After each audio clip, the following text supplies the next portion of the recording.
10 की 10 सीटें जीतने की बात आप कर रहे हैं, लेकिन कांग्रेस पार्टी ये कह रही है कि अभी देखते जाइए, हमारे कैंडिडेट आने के बाद पसीने छूट गए हैं बीजेपी पे। देखिए, कांग्रेस की स्थिति आप भी भली जानते हैं, मैं भी जानता हूं और जनता भी जानती है। जो कांग्रेस पार्टी पिछले 10 साल के अंदर अपने जिला अध्यक्ष तक तय नहीं कर पाई, ग्राउंड लेवल की तो बात छोड़ दीजिए, जिस पार्टी के अंदर सामने सबको नजर आ रहा है कि 4-4 ग्रुप बनकर के अलग अलग खड़े हैं, वो नॉमिनेशन से कैंडिडेट डिक्लेयर से पहले भी जानकारी थी और आप जब से कैंडिडेट डिक्लेयर हुए हैं आप देख रहे हैं कि स्थान स्थान के ऊपर अलग अलग बैठकें हो रही हैं। आज ही मैं आपके चैनल के ऊपर देख रहा था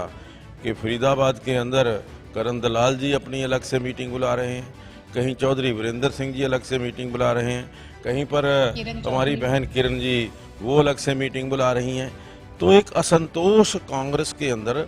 टिकटों के वितरण के बाद फैला है और यही कारण है कि पिछले 10 साल से वो अपनी संगठन को खड़ा नहीं कर पाए। तो कांग्रेस की लिस्ट आने के बाद बीजेपी को कोई टेंशन नहीं है? नहीं, हमें तो कोई बेचैनी नहीं, हमें कोई बेचैनी नहीं, हमें तो बड़ी खुशी हुई है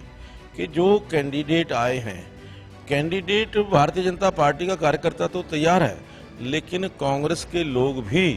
कांग्रेस के बड़े बड़े नेता भी उन कैंडिडेट्स को हराने के लिए कमर कस के बैठे हैं। आप कह रहे हैं कांग्रेस के कैंडिडेट खुद ही उनको हराने के काम करेंगे? कांग्रेस के नेता, बड़े बड़े नेता, वो अपने कैंडिडेट्स को हराने के लिए तैयार है। हम तो हराएंगे ही हराएंगे। भारतीय जनता पार्टी ने जो 10 साल के अंदर, चाहे वो देश के अंदर काम किया है, चाहे वो प्रदेश के अंदर, आदरणीय मनोहर लाल जी ने जिस प्रकार से यहाँ हरियाणा प्रदेश के अंदर विकास की झड़ी लगाई है, हरियाणा प्रदेश के अंदर जो खर्ची और पर्ची के सिस्टम को खत्म किया है, ऐसे ऐसे गरीब परिवारों को नौकरियां दी हैं शायद जिन्होंने कभी सोचा भी नहीं होगा। मैं आपको एक छोटी सी, मेरे इलाके के अंदर एक छोटी सी हमारी बिटिया गांव है यहाँ नाडा साहब, उस नाडा साहब की बिटिया ने 3 बार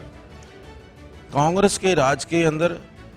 HCS का एग्ज़ाम दिया, सिविल सर्विसेज का एग्ज़ाम दिया। तीनों बार उसने एग्ज़ाम तो पास कर लिया, लेकिन इंटरव्यू में वो हम कभी पास नहीं हुई। पहली बार उसने आदरणीय मनोहर लाल जी की सरकार बनी, 2015 के अंदर एग्ज़ाम हुए, वो एग्ज़ाम में भी पास हो गई और इंटरव्यू के अंदर भी वो सेलेक्ट हो गई। उसकी आंखों में आंसू थे। मैं जब उससे मिला कि मैंने तो ये उम्मीद ही छोड़ दी थी कि कभी मैं HCS बन पाऊंगी। आप कह रहे हैं युवा भी बहुत ज्यादा खुश हैं क्योंकि उनको पारदर्शी तरीके से नौकरी मिल रही है। युवा भी और गरीब भी,